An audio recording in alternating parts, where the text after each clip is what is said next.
चालू हो गया। कुछ सब्सक्राइब किया होगा। कुछ किया। 10 वाला में सबके पास मोबाइल ही उपलब्ध न रहता है।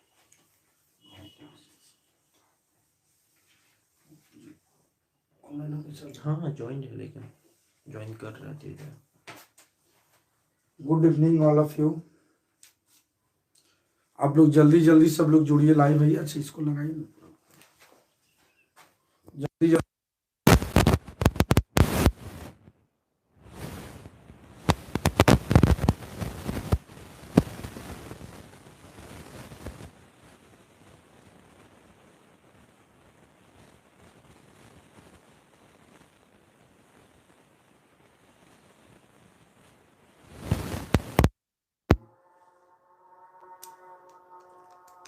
वही ना निकालने के लिए निकालते ना ना चल रहा तो चल रहा।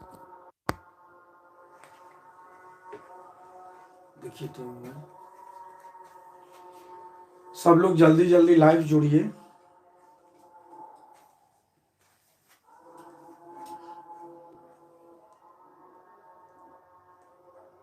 जो लाइक न किए लाइक कर दीजिए और जल्दी जल्दी सब लोग लाइव आइए। जो लाइक न किए लाइक कर दीजिए, जल्दी जल्दी सब लोग लाइव जुड़िए। आज क्लास 10 का सर्कल से जो वीवीआई प्रश्न रहेंगे, ऑब्जेक्टिव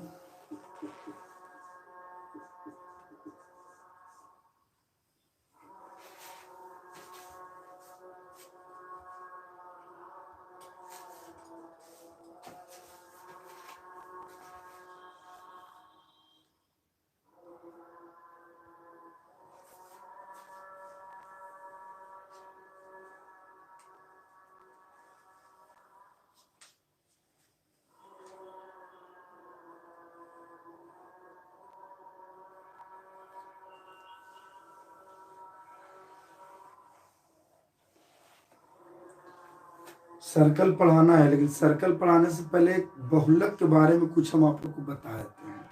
बहुलक में कुछ जो ट्रिक बताए थे ना, वो ट्रिक सही नहीं है। पहले जुड़ जाइए आप लोग सब थोड़ा सा, उसके बाद हम चर्चा कर देते हैं। पहले सब लोग को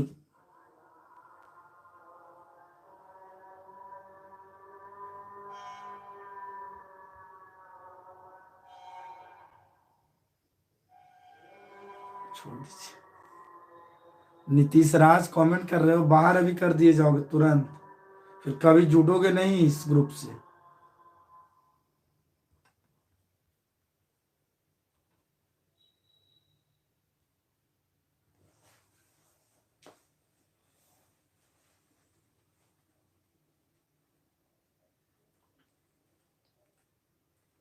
जल्दी जल्दी सब लोग लाइव में जुड़िए और लाइक जो न किए से लाइक करिए।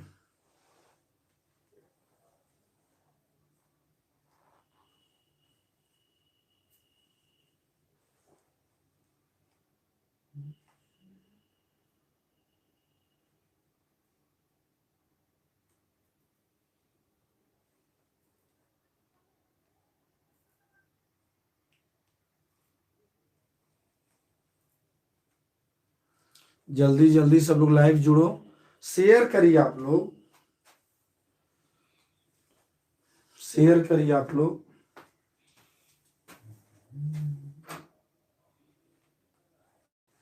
सर्कल में हमको बताना था, पहले सर्कल वाला बताए थे, तो बहुलक में को जो बताए थे ना कि जो दो बार आ जाता है दोनों, तो बीच वाला मतलब दोनों के जोड़ के दूसरे भागा, वो वाला ट्रिक सही नहीं है।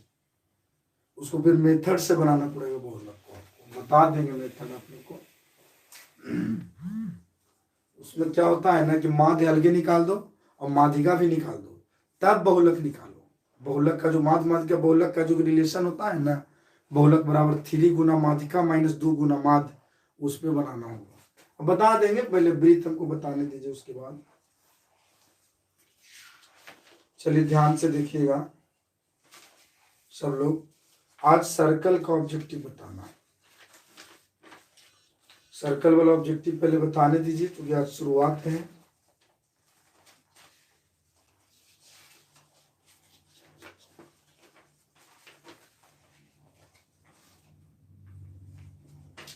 चलिए, सर्कल का ऑब्जेक्टिव, वृत्त का सबसे पहला, किसी वृत्त के एक बिंदु पर कितनी स्पर्श रेखाएं खींची जा सकती है? किसी वृत्त के एक बिंदु पर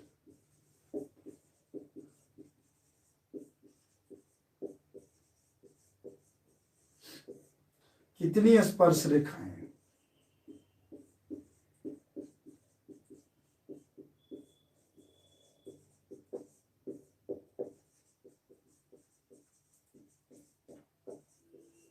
चलिए देखिएगा, किसी वृत्त के एक बिंदु पर, मान लो कि वृत्त है, और एक से वृत्त को बनाने में तो आपको पता है अनंत बिंदु से वृत्त बना है।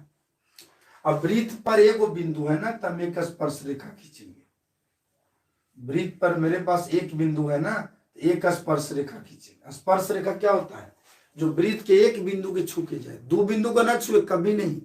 दो बिंदु को यदि छू दिया ना तो स्पर्श रेखा नहीं होगा, वो प्रतिच्छेदी रेखा हो जाएगा। फिर एक ही बिंदु को छुए करेगा तो स्पर्श रेखा। वृत्त के एक बिंदु, वृत्त पर एक बिंदु रहेगा तो एक स्पर्श रेखाएं खींची जा सकती है। वृत्त के एक बिंदु से एक स्पर्श रेखा, ऐसे एक वृत्त पर तो अनंत बिंदु होता है तो अनंत स्पर्श रेखा खींची जा सकती है। वृत्त के एक बिंदु से एक स्पर्श रेखा, तो वृत्त के किसी वृत्त के एक बिंदु पर एक बिंदु रहेगा, स्पर्श रेखा खींचेंगे एगो। लेकिन पूरे वृत्त पर कितनी स्पर्श रेखाएं खींची जा सकती है? एक वृत्त पर अनंत स्पर्श रेखा खींची जा सकती है। क्यों?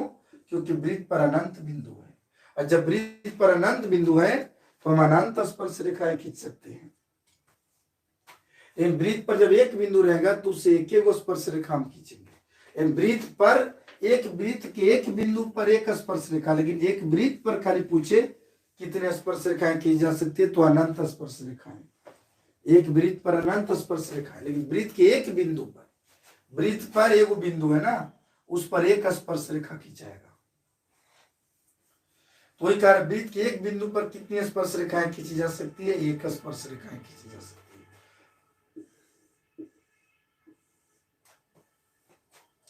दूसरा क्वेश्चन, किसी बाह्य बिंदु से वृत्त पर कितनी स्पर्श रेखाएं खींची जा सकती है? किसी बाह्य बिंदु से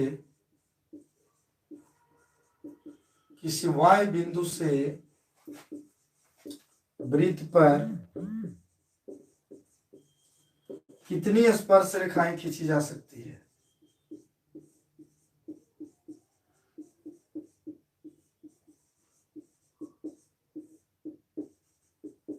सभी लोग ध्यान से देखिएगा, किसी बाह्य बिंदु से वृत्त पर कितनी स्पर्श रेखाएं खींची जा सकती है? एक वृत्त है, ठीक ना, बाह्य बिंदु, बाह्य बिंदु माने वृत्त के बाहर का बिंदु। वृत्त के बाहर यदि कोई बिंदु है ना, उससे वृत्त पर दो स्पर्श रेखाएं खींची जा सकती है। वृत्त के बाह्य बिंदु से वृत्त पर कितनी स्पर्श रेखाएं खींची जा सकती है? दो स्पर्श रेखाएं। वृत्त के बाह्य बिंदु से, बाह्य माने बाहर, वृत्त के बाहर कोई भी बिंदु किधरों रहे, इधर इधर इधर कहीं भी, तो तुम वृत्त पर एक बिंदु से दो ही स्पर्श रेखाएं खींच सकते हो, तीन चार नहीं। वृत्त के बाह्य बिंदु से वृत्त पर कितनी स्पर्श रेखाएं खींची जा सकती है? तो दो स्पर्श रेखाएं खींची जा सकती है। किसी बाह्य बिंदु से वृत्त पर कितनी स्पर्श रेखाएं खींची जा सकती है? तो दो स्पर्श रेखाएं खींची जा सकती है। वृत्त के बाह्य बिंदु से वृत्त पर कितनी स्पर्श रेखाएं खींची जा सकती है? दो स्पर्श रेखाएं खींची जा सकती है। वृत्त के बाह्य बिंदु से वृत्त पर कितनी स्पर्श रेखाएं खींची जा सकती है? तो दो स्पर्श रेखाएं खींची जा सकती है।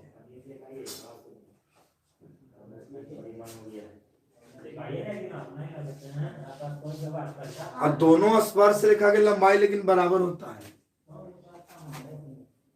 बाह्य बिंदु से जब वृत्त पर दो स्पर्श रेखा खींचते हैं ना, तो दोनों स्पर्श रेखा की लंबाई आपस में समान होती है। ये सब चीज तो आप लोग जानते हैं, खाली थोड़ा सा वृत्त पढ़ाना है तो ये सब चीज भी जान लेना है। नहीं, सब पॉइंट 10 को 12 को पॉइंट बताना पड़ेगा पहले।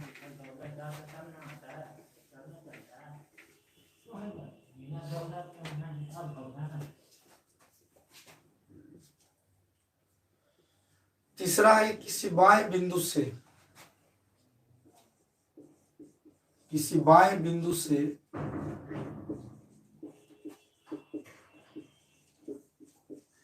वृत्त पर खींची गई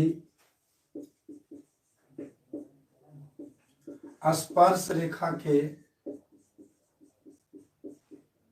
वृत्त के बाद किसी बाह्य बिंदु से वृत्त पर खींची गई स्पर्श रेखाएं के आपस में संबंध क्या होते हैं? आपस में संबंध क्या होता है? देखिएगा आप लोग, वृत्त के बाहर यदि कोई बिंदु है, ठीक ना, उससे तो पक्का है कि दो स्पर्श रेखा खींचेंगे। मान लो कि वृत्त के बाहर कोई बिंदु P है और इससे हम एक PA स्पर्श रेखा खींचे और एक PB स्पर्श रेखा खींचे। वृत्त के बाहर एक बिंदु P है और ऐसे दो स्पर्श रेखा खींचे, एक PA और PB। तो दोनों स्पर्श रेखा का संबंध आपस में क्या है? बराबर का संबंध है। PA बराबर PB सिद्ध भी हम किए थे क्लासरूम में कि वृत्त के बाह्य बिंदु से वृत्त पर खींची गई दो स्पर्श रेखा की लंबाई बराबर होती है। PA बराबर PB होता है। PA बराबर PB में बराबर का संबंध है। किसी बाह्य बिंदु से वृत्त पर खींची गई स्पर्श रेखा के आपस में संबंध क्या होता है? बराबर का। दोनों स्पर्श रेखा की लंबाई आपस में बराबर होती है।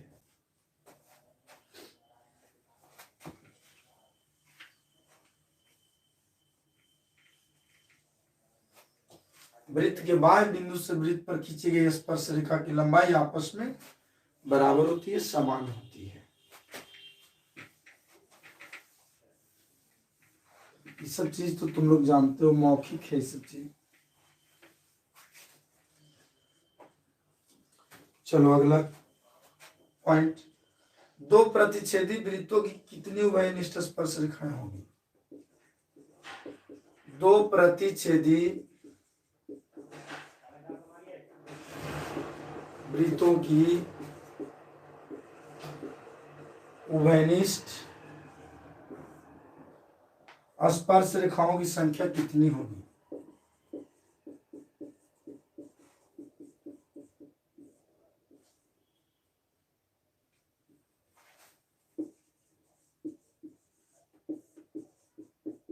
देखिएगा आप लोग, दो प्रतिच्छेदी वृत्त, प्रतिच्छेदी वृत्त तो समझते हो, प्रतिच्छेदी मैंने होता है काटना।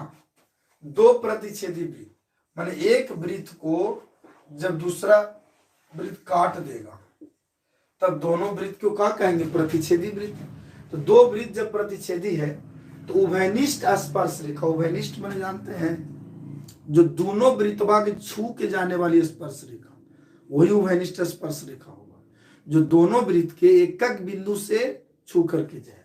तो कितनी उभयनिष्ठ स्पर्श रेखाएं खींची जा सकती है? एगो तो ये हो जाएगा और ये को आपका ये हो जाएगा। यदि दो वृत्त प्रतिच्छेदी है तो उससे कितनी उभयनिष्ठ स्पर्श रेखाएं खींची जा सकती है? दो। दो वृत्त यदि प्रतिच्छेदी है तो कितनी उभयनिष्ठ स्पर्श रेखाएं खींची जा सकती है? दो उभयनिष्ठ स्पर्श रेखाएं खींची जा सकती है। तीन गुना सर। उभयनिष्ठ स्पर्श रेखा क्या होता है सर? वैसा रेखा जो दोनों वृत्त को स्पर्श करे, वह दोनों वृत्तों का उभयनिष्ठ स्पर्श रेखा कहलाता है। तो दोनों वृत्त का स्पर्श करके जाने वाला ये और एक ये हो गया। तो दो वृत्त यदि प्रतिच्छेदी है तो उभयनिष्ठ स्पर्श रेखा की संख्या कितनी होगी? दो। दो उभयनिष्ठ स्पर्श रेखाएं खींची जा सकती है।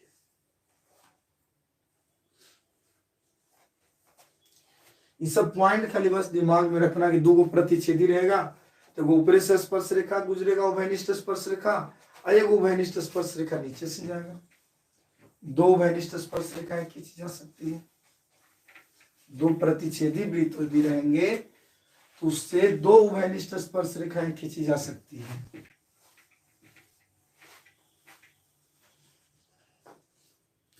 अरे सब लोग जुड़ा नहीं है अभी, सब लोग को लाइव जल्दी जल्दी, मात्र 22 लोग स्टूडेंट्स लाइव हैं। चलिए अगला नेक्स्ट, बाह्य स्पर्श करने वाले दो वृत्त कितनी उभयनिष्ठ स्पर्श रेखाएं खींची जा सकती है? बाह्य स्पर्श करने वाले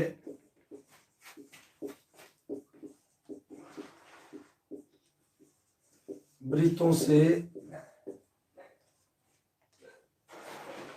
बाह्य स्पर्श करने वाले दो वृत्तों बाह्य स्पर्श करने वाले दो वृत्तों की कितनी उभयनिष्ठ स्पर्श रेखाएं खींची जा सकती है? कितनी उभयनिष्ठ स्पर्श रेखाएं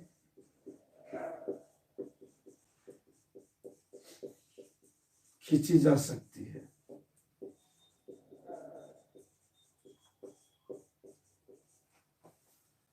बाह्य स्पर्श करने वाले दो वृत्तों को कितनी उभयनिष्ठ स्पर्श रेखाएं खींची जा सकती है? देखना ध्यान से देखना।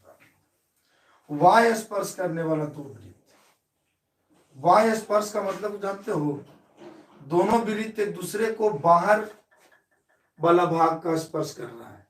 बाह्य स्पर्श हुआ यही, एक वृत्त ये हो गया और एक वृत्त ये हो गया, दोनों एक दूसरे को छू लिया ना, थोड़ा सा हल्का एक बिंदु पर टच किया, एक बिंदु पर टच किया है ना दोनों वृत्त यहाँ पे, तो बाह्य स्पर्श हुआ।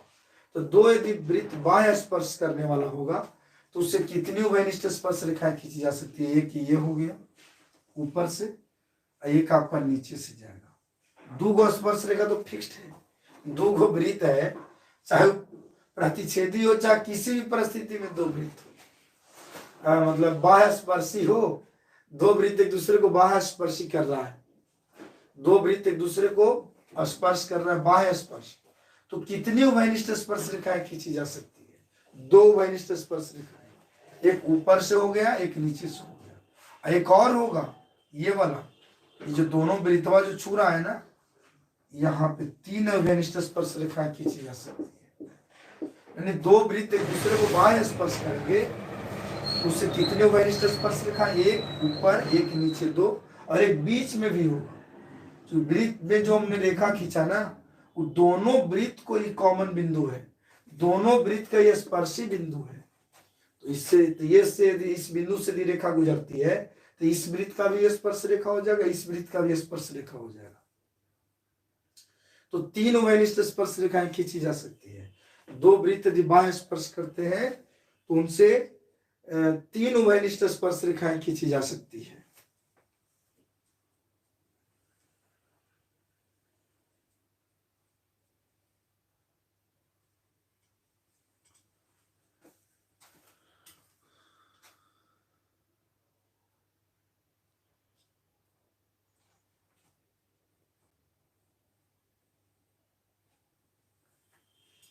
चार उभयनिष्ठ स्पर्श रेखा कब होगा जानते हो?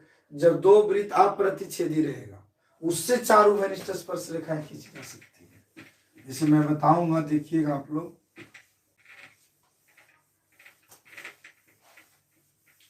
जब चार गो रहता ना, सॉरी, जब दो गो वृत्त रहता, ठीक, और दोनों वृत्त एक दूसरे को अप्रतिच्छेदी है, मैंने काट ही नहीं रहा है, दोनों वृत्त एक दूसरे को अप्रतिच्छेदी है, थोड़ा दूरी पर है, कुछ भी दूरी पर है दोनों वृत्त, 1 सेंटीमीटर 2 सेंटीमीटर, जितना दूरी पर दोनों वृत्त रहे, उसमें चार उभयनिष्ठ स्पर्श रेखा हो जाएगा।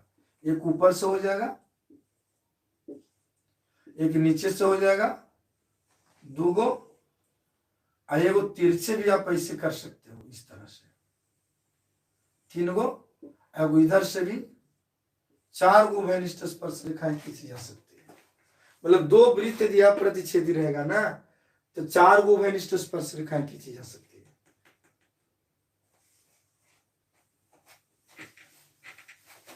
चलिए अब हम ऑब्जेक्टिव अपना शुरू करते हैं। फिर पूछा है एक वृत्त पर कितने स्पर्श रेखाएं खींची जा सकती है? अनंत स्पर्श रेखाएं। एक वृत्त पर, ये सब लिखे कहा है, अनंत स्पर्श रेखाएं खींची जा सकती है। चलो 10वां अर्धवृत्त का कोण होता है। हाँ, अर्धवृत्त का कोण होता है, अर्धवृत्त का कोण होता है, पहला ऑप्शन देंगे 90 डिग्री, दूसरा ऑप्शन देंगे 180 डिग्री, तीसरा ऑप्शन देंगे 120 डिग्री, चौथा ऑप्शन देंगे 60 डिग्री। अर्धवृत्त का कोण होता है 180 डिग्री के। कैसे? अर्धवृत्त तुम बना के देखो। पहले एक बात तो आप लोग को मालूम होना चाहिए कि पूरे वृत्त जब रहता है ना तो उसका केंद्र पर, वृत्त के केंद्र पर 360 डिग्री कोण बनता है। क्यों? कि एक चक्कर लगा लेता है ना वृत्त पूरे राउंड, तो वृत्त के केंद्र पर 360 डिग्री कोण बनेगा। जब अर्धवृत्त रहेगा ना तो अगर केंद्र पर, अर्धवृत्त के केंद्र पर मात्र 180 डिग्री का आधा कोण बनेगा। वृत्त के केंद्र पर 360 डिग्री कोण बनेगा, लेकिन अर्धवृत्त के केंद्र रहेगा तो अर्धवृत्त का कोण होता है 180 डिग्री। आधा ना हो जाएगा 360 के, वृत्त के आधा ना अर्धवृत्त है। तो जब वृत्त के केंद्र पर 360 डिग्री के और वृत्त के आधा अर्धवृत्त है तो कोणों तो आधा हो जाएगा। तो 360 के आधा 180 होता है, 360 के आधा 180 होता है। अर्धवृत्त का कोण 180 डिग्री के होता है। अर्धवृत्त का कोण 180 डिग्री के होता है। अब वृत्त का कोण पूछेगा था 360 डिग्री के। अच्छा, चतुर्थांश के कोण होता है 90 डिग्री का।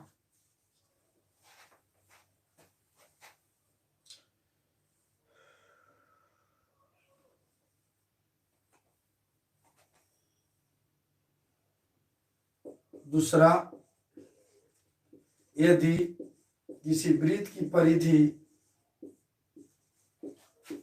यदि किसी वृत्त की परिधि और क्षेत्रफल, बहुत बार क्वेश्चन आ चुका है, ये वाला जो क्वेश्चन लिख रहे हैं बहुत बार आ चुका है, एकदम हल्का हल्का ही सब है। किसी वृत्त की परिधि और क्षेत्रफल के संख्यात्मक मान बराबर हो,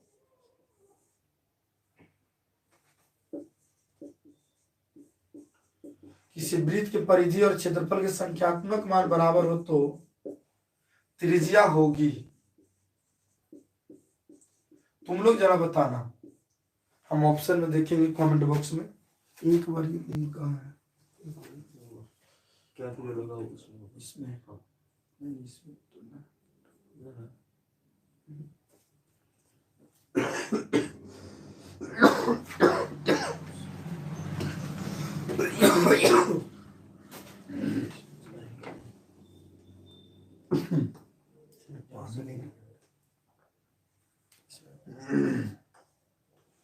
उसका थर्मस में होगा सर बराबर। इसमें देखिए तो निकल गई।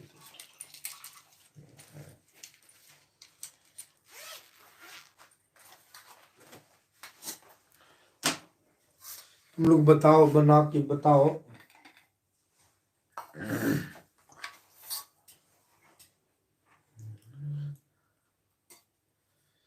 किसी वृत्त की परिधि और क्षेत्रफल के संख्यात्मक मान बराबर हो तो वृत्त की त्रिज्या होगी। 12th का आज पढ़ाए थे बाबू, 6 बजे से 7 बजे तक लाइव पढ़े हुए किए हैं।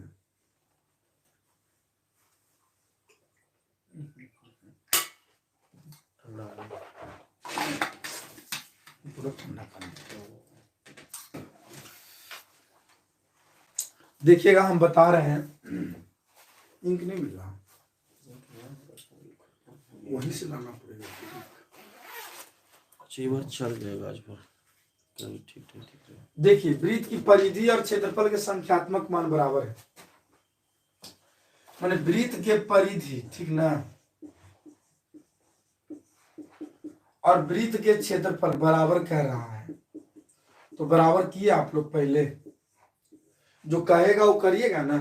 क्वेश्चन कह रहा है कि वृत्त के परिधि और क्षेत्रफल के संख्यात्मक मान बराबर, मतलब दोनों को बराबर कर दो, परिधि और क्षेत्रफल को। तो वृत्त के परिधि का सूत्र तो 2πr हो जाएगा और क्षेत्रफल होता है πr²। वृत्त के परिधि और क्षेत्रफल के बराबर है तो वृत्त के परिधि बराबर वृत्त के क्षेत्रफल लिखेंगे। वृत्त के परिधि 2πr और वृत्त के क्षेत्रफल πr²। पाई से पाई कट जाएगा और त्रिज्या इधर 1 हो, उधर त्रिज्या 2 हो। एगो इन्हें त्रिज्या 2 होने त्रिज्या कट जाएगा, क्योंकि ऑब्जेक्टिव में आएगा ना। इधर 2 बचेगा, उधर एगो और बच जाएगा, क्योंकि r² था। एगो r से 2 r कट के एगो और बचेगा, तो 2 बराबर r, मैंने r बराबर 2 हो गया। तो r बराबर 2 क्या होगा, सेंटीमीटर मीटर कुछ नहीं, 2 मात्रक, इसका मात्रक नहीं ना है। त्रिज्या का थोड़ी कि त्रिज्या सेंटीमीटर में दिले है कि मीटर में दिले कि मीटर और सेंटीमीटर में लिखेंगे, त्रिज्या का कोई कुछ दिल ही नहीं है मात्रक। जब कोई मात्रक न रहे तो मात्रक में लिख दो, 2 मात्रक, त्रिज्या 2 मात्रक होगा। इतना सिंपल क्वेश्चन था और कोई लड़का 90 2 3 तो 90 लिख दिया था। क्या तुम लोग पढ़ते हो जी, 90 कैसे लिख दिया, मैंने वृत्त के परिधि और वृत्त के क्षेत्रफल बराबर कह रहा था, 90 कहां से आ जाएगा इसमें। वृत्त के परिधि और वृत्त के क्षेत्रफल बराबर है और त्रिज्या पूछ रहा है आपसे, तो वृत्त के परिधि बराबर, जब वृत्त के क्षेत्रफल आप लिखे होंगे तो परिधि के सूत्र 2πr जानते हैं ना, सिद्ध किए हैं ना। वृत्त के क्षेत्रफल πr² जानते हैं ना, पाई से पाई कटेगा ना, एक आर है उन्हें एगो आर स्क्वायर है, आर स्क्वायर मैंने 2 आर, एक आर से 2 आर कट को आर बचेगा, 2 बराबर आर, त्रिज्या हो जाएगा 2 मात्रक।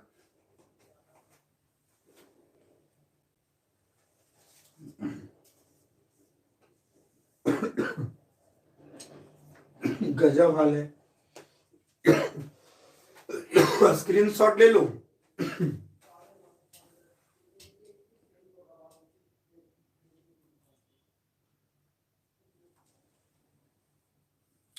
सब लोग स्क्रीनशॉट ले लो।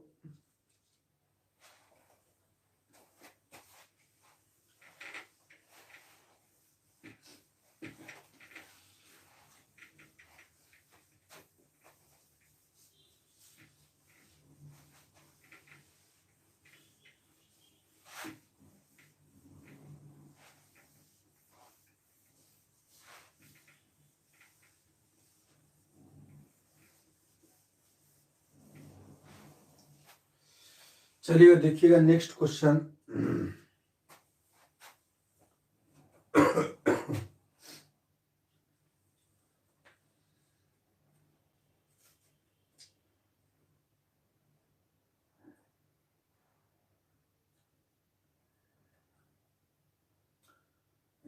अगला क्वेश्चन हम लिखते हैं आप लोग को,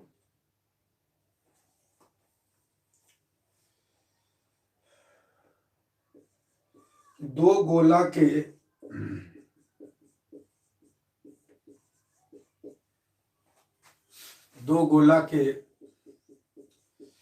त्रिज्या का अनुपात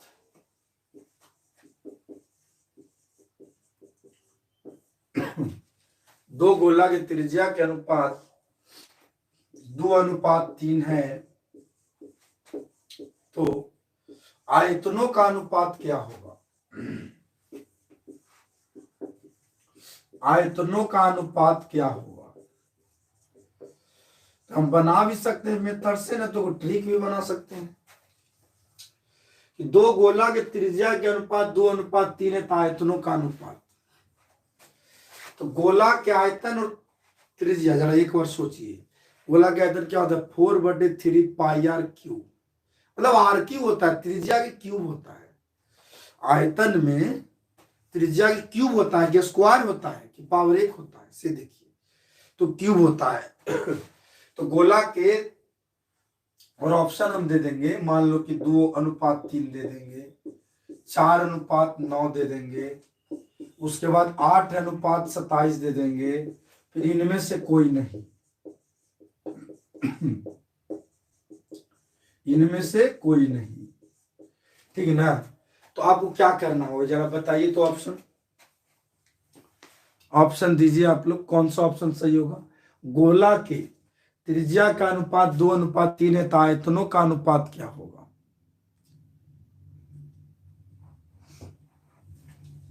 देखो मैं बताता हूं, अरे गोला के त्रिज्या के अनुपात दे ले, वो आयतन के अनुपात पूछ रहा है, तेरा क्यू कर दो, क्या कि आयतन में त्रिज्या क्या होता है, क्यूबेन होता है।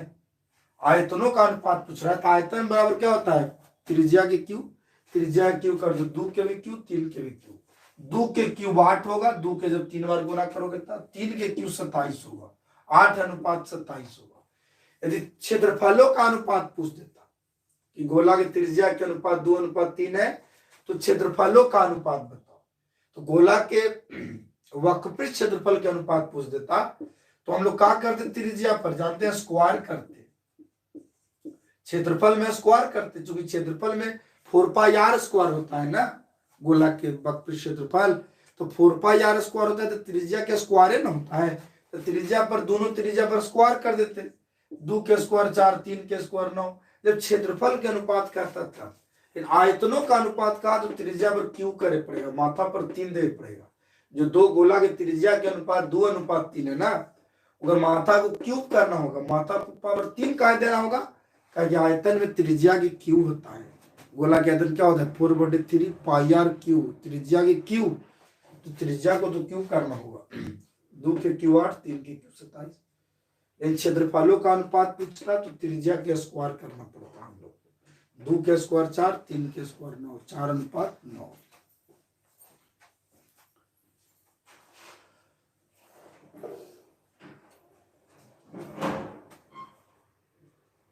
तो कौन सा ऑप्शन सही होगा? सी ऑप्शन सही होगा, आयतनों के अनुपात। मेरी क्षेत्रफलों का अनुपात पूछता तब बी ऑप्शन सही होता। ये ऑप्शन तो कभी सही नहीं हो सकता है, किसी परिस्थिति में ऑप्शन नहीं हो सकता है, सी ऑप्शन होगा।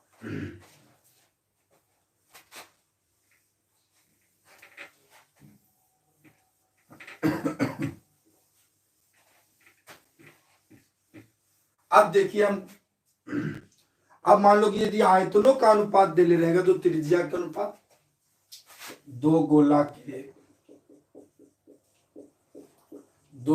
के आयतनों का अनुपात,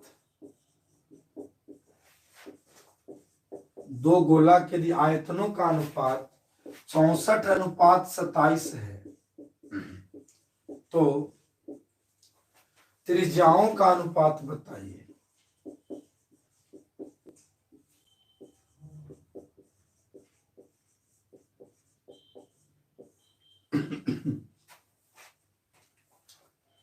अब आप लोग बताइएगा कि क्या होगा, निकालने की जरूरत पड़ेगा। फिर माध्यिका निकाल लगे आपको बढ़ते क्रम में आकर